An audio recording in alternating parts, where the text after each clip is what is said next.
সুপ্রিয় দর্শক মন্ডলী, যেই মাসে আজকে আমরা পদর্পিত হয়ে আছি সেটাকে বলা হয় রবিউল আউয়াল মাস। এই মাসে জনাব মুহাম্মদ রাসূলুল্লাহ সাল্লাল্লাহু আলাইহি ওয়াসাল্লাম এই পৃথিবীতে ভূমিষ্ঠ হয়েছিলেন মক্কা নগরীতে। রাসূলুল্লাহ সাল্লাল্লাহু আলাইহি ওয়াসাল্লাম আল্লাহর শেষ রাসূল, তারপরে আর কোন রাসূল নেই। এ কথা আল্লাহ রাব্বুল আলামিন কোরআনে উল্লেখ করেছেন। রাসূলুল্লাহ সাল্লাল্লাহু আলাইহি ওয়াসাল্লাম নিজের ভাষা দিয়ে ব্যক্ত করেছেন। এবং সেই রসুলের উপরে ঈমান না নিয়ে আসলে পারে সে কোনো ব্যক্তি মুসলমান হতে পারে না, এবং তার সাথে মোহাব্বত করা হচ্ছে একটা ওয়াজিব। সুতরাং রাসূলুল্লাহ সাল্লাল্লাহু আলাইহি ওয়াসাল্লামের সাথে মোহাব্বত করা ঈমানের পরিচয়। হ্যাঁ, তবে রাসূলুল্লাহ সাল্লাল্লাহু আলাইহি ওয়াসাল্লামের সাথে মোহাব্বত করতে হবে তেমনি ভাবে যেইভাবে সালাফে সালেহিন অর্থাৎ সাহাবায়ে কেরাম, তাবেঈনে ইজাম, তাবেঈনে ইজাম যেভাবে রাসূলুল্লাহ সাল্লাল্লাহু আলাইহি ওয়াসাল্লামের সাথে মহব্বত করেছেন সেইভাবে আমাদেরকে মহব্বত করতে হবে। আজকের এই মাসে সম্ভবত আজকে 8 তারিখ কিংবা 9 তারিখ, এই মাসের 12 তারিখে অর্থাৎ 12 রবিউল আউয়ালে অনেক মুসলিম সমাজের লোকেরা রাসূলুল্লাহ সাল্লাল্লাহু আলাইহি ওয়াসাল্লামের ঈদে মিলাদুন নবী অর্থাৎ জন্ম দিবস পালন করে থাকে। এবং জন্ম দিবসকে পালন করা তারা মনে করে যে আমরা রাসূলুল্লাহ সাল্লাল্লাহু আলাইহি ওয়াসাল্লামের সাথে মহব্বতের একটা প্রকাশ ঘটাচ্ছি। আসলে কিন্তু ব্যাপারটা এরকম না। প্রথমত হলো যে জন্ম দিবস পালন করা এটা হচ্ছে ইহুদি কিংবা খ্রিস্টানদের এটা সুন্নত। ইহুদি খ্রিস্টানদের সুন্নত। ইসলামে এর কোনো দৃষ্টান্ত নেই, এর কোনো মিসাল নেই, এর কোনো নজির নাই। উমারে ফারুক যখন খলিফা হলেন তখন তিনি ইসলামী ক্যালেন্ডার তৈরি করার একটা মনস্থাপনা করলেন। তাই তিনি কিছু সাহাবায়ে কেরামের একটা মিটিং ডাকলেন। সেই মিটিংয়ে তিনি প্রকাশ করলেন যে ইসলামিক ক্যালেন্ডার তৈরি করা উচিত, তবে আমাদের মাস, দিন এগুলো গণনার প্রারম্ভ কোথা থেকে হবে? হযরত আলী রাদিয়াল্লাহু তাআলা আনহু বললেন যে রাসূলুল্লাহ সাল্লাল্লাহু আলাইহি ওয়াসাল্লামের হিজরত থেকে আরম্ভ করা। তাই সমস্ত সাহাবায়ে কেরাম ঐক্যমতে হিজরতের বছর থেকে আরবি ক্যালেন্ডার আরম্ভ হলো এবং মুহররম মাসকে প্রথম মাস হিসেবে গ্রহণ করা হলো। এখানে সমস্ত সাহাবায়ে কেরামের মধ্যে যে মিটিং হলো, যারা সেই যুগে জীবিত ছিলেন তাদের মধ্যে কেউই কিন্তু এই পরামর্শ দিলেন না যে যেহেতু খ্রিস্টানরা বা ইহুদিরা তাদের ধর্মের, তাদের নবীর জন্মদিবস নিয়ে তারা একটা ক্যালেন্ডার তৈরি করে রেখেছে, তো আমরা কেন করি না? কারণ যে এটা যদি জায়েজ হতো বা কোনো ইশারা থাকতো বা কোনো ইঙ্গিত থাকতো, তো সমস্ত সাহাবায়ে কেরামরা আল্লাহর নবীর জন্ম দিবসটাকেই তারা স্বীকার করতেন বা সেটাকেই প্রাধান্য দিতেন, কিন্তু কেউ দিলেন না। তবে আজকের দিবসে কোনো ব্যক্তি একথা যেন না বলে যে সাহাবায়ে কেরামদের এটা ভুল হয়ে গেছে বা বুঝতে পারেন, নাউযুবিল্লাহি মিন যালিক। সাহাবায়ে কেরামরা জ্ঞানের দিক দিয়ে, আমলের দিক দিয়ে, সব দিক দিয়ে আমাদের চাইতে বেশি ভালো। আর বিশেষ করে খোলাফায়ে রাশিদিন সম্পর্কে তো এই কথা চিন্তাধারণা করা যাবে না।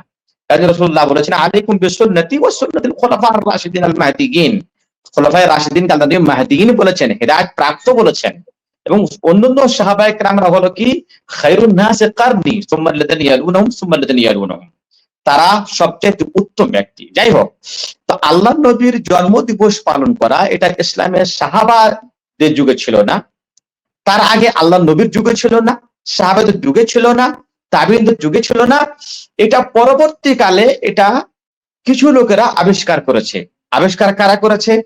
মিশরে, কায়রোতে, মিশরে যখন বানু উবাইদ আল কাদ্দাহের এই গোত্রের যখন শাসন ছিল, তারা নিজেকে বলতো আমরা ফাতিমি। তারা কিন্তু একটা রাফিজি দল, একটা শিয়ার দল। তারা নিজেরাকে বলতো আমরা ফাতিমি, অর্থাৎ মা ফাতেমা রাদিয়াল্লাহু তাআলা আনহার সাথে আমাদের একটা সম্পৃক্ত আছে আমাদের গোত্রের দিক দিয়ে। কিন্তু আসলে তা না। শাইখুল ইসলাম ইবনে তাইমিয়া রাহিমাহুল্লাহ ইক্তিদাউস সিরাতুল মুস্তাকিম এর ব্যাখ্যা দিয়েছেন, বলেছেন তারা মিথ্যা। ফাতেমার বংশের তারা লোক না, তারা হলো রাফেজা, তারা হলো শিয়া। এবং তারা তাদের রাজনৈতিককে চমকানোর জন্য তারা করলো কি, হাসান রাদিয়াল্লাহু তাআলা আনহুর একটা মিলাদ করলো, হোসেনের একটা মিলাদ করলো, আলী রাদিয়াল্লাহু মিলাদ করলো, এবং এই করে করে রাসূলুল্লাহ সাল্লাল্লাহু আলাইহি সাল্লামের জন্মদিবস পালন করলো। লোকদেরকে এই কথা, এই ভাওতায় ফেলার জন্য যে আমরা রাসূলের সাথে, আহলে বাইতের সাথে আমরা কত মহব্বত করি, সুতরাং ভোটের হকদার বা রাজনৈতিকের হকদার আমরাই, তোমরা আমাকে ভোট দাও। তাই মিশরে কায়রোতে মুইজ বিদ্দিন বলে নামক এই বিদআত আবিষ্কার করেন। কিন্তু তারপর আলহামদুলিল্লাহ যখন শাসন শেষ হয়ে গেল, তখন এই বিদআত মুছে গেল। কিন্তু 560-এর আশাপাশি বা 460-এর আশাপাশি একজন লোক যার নাম হচ্ছে মোল্লা ওমর বিন মুহাম্মদ, মৌসিল এলো। মৌসিল হলো ইরাকের একটা স্থান, বিখ্যাত স্থান। সেখানে এসে আবার নতুন করে এই বিদআত মিলাদুন নবী আবিষ্কার করলো। আর সেই যুগের বাদশাহ আবু সাইদ কুকুবুরি, আবুল মুজাফফর, সে দেখলো যে এই কাজটা খুব ভালো কাজ, তার জ্ঞানে ভালো কাজ। তখন যেহেতু সে বাদশাহ, শাসক, তাই সে এটাকে গ্রহণ করলো।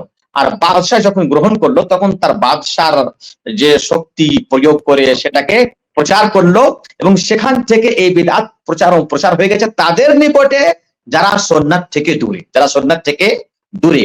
এটা হচ্ছে আসলে একটা বিদআত, ইসলামের সাথে কোনো সম্পর্ক নেই। কারণ রাসূলুল্লাহ সাল্লাল্লাহু আলাইহি ওয়াসাল্লাম আমাদেরকে পরিপূর্ণ দ্বীন পৌঁছে দিয়ে গেছেন। আল্লাহ বলেছেন, আল-ইয়াউমা আকমালতু লাকুম দীনাকুম ওয়া আতমামতু আলাইকুম নি'মাতি ওয়া রাদিতু লাকুম ইসলাম দীনা। ইসলাম হচ্ছে পরিপূর্ণ, এবং রাসূলুল্লাহ সাল্লাল্লাহু আলাইহি ওয়াসাল্লাম আমাদেরকে পরিপূর্ণ দ্বীনকে পৌঁছে দিয়ে গেছেন। এবং ইমাম মালিক রাহমাতুল্লাহ আলাইহি বলছেন, যদি কেউ এই ধারণা করে যে রাসূলুল্লাহ সাল্লাল্লাহু আলাইহি ওয়াসাল্লামের কোন ধর্মে যদি কোনো নতুন জিনিসকে আবিষ্কার করে, তো সেজন্য এই ধারণা করলো ফাকাদ জামা আন্না মুহাম্মাদান খানা ফির রিসালা। কেউ যদি নতুন বিদআত আবিষ্কার করে, সেই জন্য এই ধারণা করে যে রাসূলুল্লাহ সাল্লাল্লাহু আলাইহি ওয়াসাল্লাম দ্বীনকে পরিপূর্ণভাবে পৌঁছে দেননি। কত বড় একটা মিথ্যা আরোপ রাসূল সাল্লাল্লাহু আলাইহি ওয়াসাল্লামের উপরে। সুতরাং এই যে বিদআত থেকে আমাদেরকে বাঁচতে হবে, কারণ যেই কাজ সাহাবারা করেননি, আল্লাহ নবী করেননি, খায়রুল কুরুনরা করেননি, সেই কাজ সুন্নাত হতে পারে না, মুস্তাহাব হতে পারে না, ভালো কাজ হতে পারে না। যদি ভালো কাজ হতো তাহলে তারাই আগে এই কাজটা করে ফেলতেন, করেননি। রাসূল আমার কাজকে আবিষ্কার করবে, সে কাজটা প্রত্যাখ্যাত। আল্লাহ নবী আরো বললেন, মানে আমিলা আমালান লাইসা আলাইহি আমরুনা ফাহুয়া রাদ্দুন।